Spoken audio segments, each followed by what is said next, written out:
Fox Business Alert: Las Vegas has always been a sports gambling mecca, right? But it has also officially transformed into one of the hottest pro sports cities in America. And it all started with the Vegas Golden Knights. Vegas's National Hockey League team, which plays at the T-Mobile Arena, today unveiled, you're looking at it, a brand new logo to celebrate its 10-year anniversary as Sin City's first pro hockey club.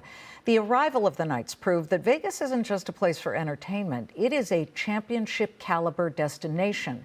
Since then, the city has attracted the NFL's Las Vegas Raiders and the WNBA's Las Vegas Aces. Now, as the NBA looks to expand, Golden Knights owner Bill Foley is making a bold bid to land one of the new franchises. Foley's plan? To upgrade the T-Mobile Arena, which he partly owns, rather than build from scratch. But not everyone in Vegas agrees with that playbook. Joining me now in a Fox Business exclusive, Tom Letizia. He is spokesperson for the Cheetah Development Company. This is the company vying to build a brand new state-of-the-art arena. Tom, to be clear, the NBA Commissioner Adam Silver has not yet named the cities that will get these new franchises, but let's be honest, everybody thinks/knows it's Seattle and Las Vegas. So let's imagine Vegas gets one. What does your plan look like, and why do you think Cheetah stands a chance? Well, number one, Las Vegas has become a global destination, and we are America's city of momentum right now. So the NBA, it's not a matter of if the NBA is going to come, it's a matter of when. Look, T-Mobile is a wonderful facility, and they've housed the Golden Knights. They've been a great destination for NHL here in Las Vegas. And I think that the Diamond Arena is going to bring a new element to the NBA. Number one, we're on the fabulous Las Vegas Strip. We're within 20,000 hotel rooms. We're less than a mile away from the new A's ballpark, which is under construction. We'll have an entertainment district so you can walk and go to, your favorite restaurant, nightclubs, bars. We're going to be an entertainment venue, and we're also going to have an airline terminal, a private airline terminal, right at our doorstep. So I think we bring a great option. I think T-Mobile, if the NBA does make the decision, which I think they will, I think it's a matter of when, then T-Mobile will be a great place for an NBA team to play for the time it takes to build a new arena. But I like that, yeah. But then you guys come in. Well, let's talk about the space that you have already. Cheetah already has 11 acres or so right there on the southern end of the Strip, right across from the Four Seasons, as I understand it. And right there is that old Hughes Airport Terminal, which is a private airport terminal. I can see that being very attractive to teams that fly in and just want to walk through a tunnel and just get to that arena, or even, I guess, entertainment acts, right?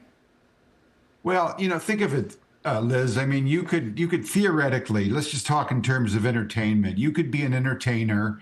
You could be living in Los Angeles. You could hop on your private plane. You'd be in Vegas in an hour. You get off, you walk into the venue, and then you get back on your plane and you go sleep in your own bed. I mean, that's just one attraction for the entertainment aspect. I get that, but let me just jump in here.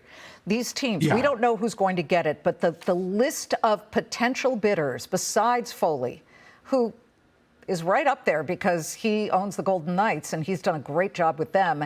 That list is pretty incredible. It is a constellation of everyone from Mark Lasry, billionaire and friend of this show, to Shaquille O'Neal, Magic Johnson, five-time NBA champ, Hall of Famer. He's running a group that would be very attractive to the NBA.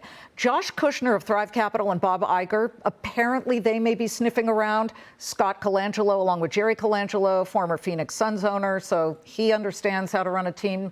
And then, of course, you've got all of these names here that are real potentials. How much do you think the bidding will be for a Vegas franchise?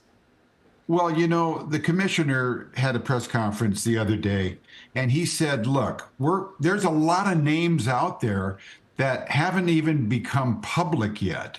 So I think they're going to wait a little bit before they make the final decision. But I think that as this process continues, you're going to see more potential billionaires jump in the bidding. But I think the bidding is going to be right in the neighborhood. I don't think it's going to start any less than 7 billion. And I think it could go as high as 11 billion, maybe more. I mean, with these, but here's something interesting, Liz. You know, if you look back at valuations of different NBA teams, the Boston Celtics sold in 2025 for 6.1 billion. So Vegas is going to play a large role in what every team is worth in the NBA.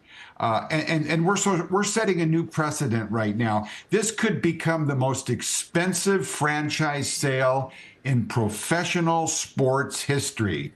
And, you know, sports teams have become trophy assets, but the world's greatest investors, the wealthiest investors, are no longer buying sports teams for prestige.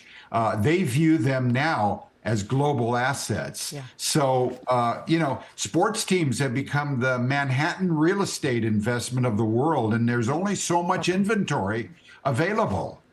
Tom, we will be watching because there are others who want to vie to build this arena, and hopefully we'll be hearing soon who gets the team and who then gets the bid for the arena. Good luck. Thank you, Liz.